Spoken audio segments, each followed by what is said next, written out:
大家好，我们来看一下这一道题目 x 减 y 的五次方加上 y 减 z 的五次方加上 z 减 x 的五次方进行因式分解。那我们来看一下，在这里 x 减 y、y 减 z 和 z 减 x 有什么关系呢？我们发现 x 减 y 加上 y 减 z 加上 z 减 x， 它就是等于0的。那我们可以用 x 减 y 和 y 减 z 来表示 z 减 x。那 z 减 x 它就等于谁？负的 x 减 y 减去 y 减 z。那我们可以令 a 等于 x 减 y。b 等于 y 减 z， 那这个时候 z 减 x 它就等于谁？负 a 减 b。那我们看一下这一个式子，它就可以写成 a 的五次方加上 b 的五次方加上负 a 减 b 的五次方。那这个时候我们看一下，它也就可以写成谁？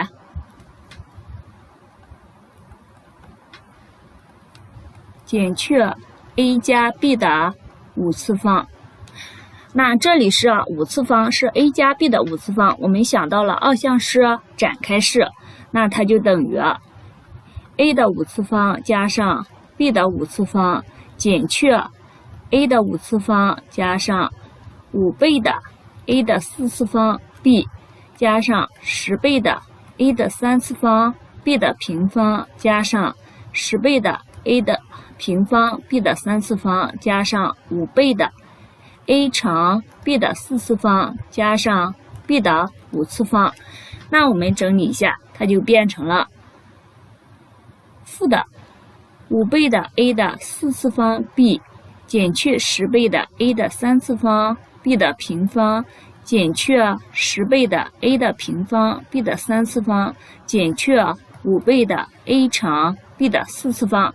在这里 a 的五次方和 b 的五次方它就没有了。那我们看一下，这个时候我们把这个放在一起，负的5倍的 a 的4次方乘 b 减去5倍的 a 乘 b 的4次方减去10倍的 a 的3次方 b 的平方减去10倍的 a 的平方 b 的3次方。那我们整理一下，它就等于谁？负的5倍的 a 乘 b 乘上 a 的3次方加上 b 的3次方减去10倍的 a 方乘 b 方乘 a 加 b。 那这里都有谁？ a 乘 b， 这里还有 a 加 b， 那 a 的3次方加 b 的3次方我们可以把它展开，它就等于负的5倍的a 乘 b 乘 a 加 b 乘 a 的平方减 ab 加上 b 的平方减去10倍的 a 方 b 方乘 a 加 b。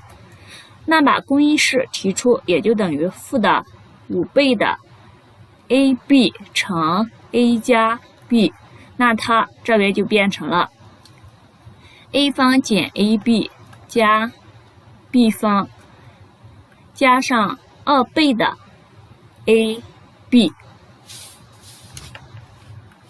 那再整理一下，它就等于负的5倍的 a 乘 b 乘 a 加 b 乘上 a 方加上 ab 加上 b 方。我们在最开始的时候已经舍了 a 等于 x 减 y，b 等于b 等于 y 减 z， 那 z 减 x 等于负的负 a 减 b， 也就等于负的 a 加 b。 那我们看它与这边对应的，那就是5倍的 x 减 y 乘上 y 减 z 乘上 z 减 x， 这是这个。那这边呢，我们把它代入，它就变成了 x 减 y 的平方加上 x 减 y 乘上 y 减 z 加上 y 减 z 的平方。那这个时候我们把它展开，把这个展开，前边保持不变。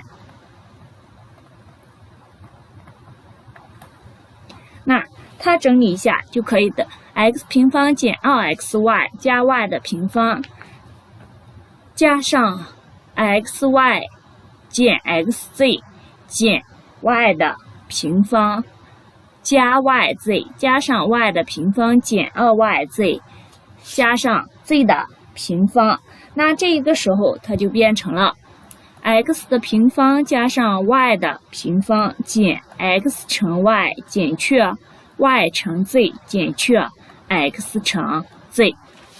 那这个式子最终可以分解成这一种形式。在这里利用替代法来进行整理。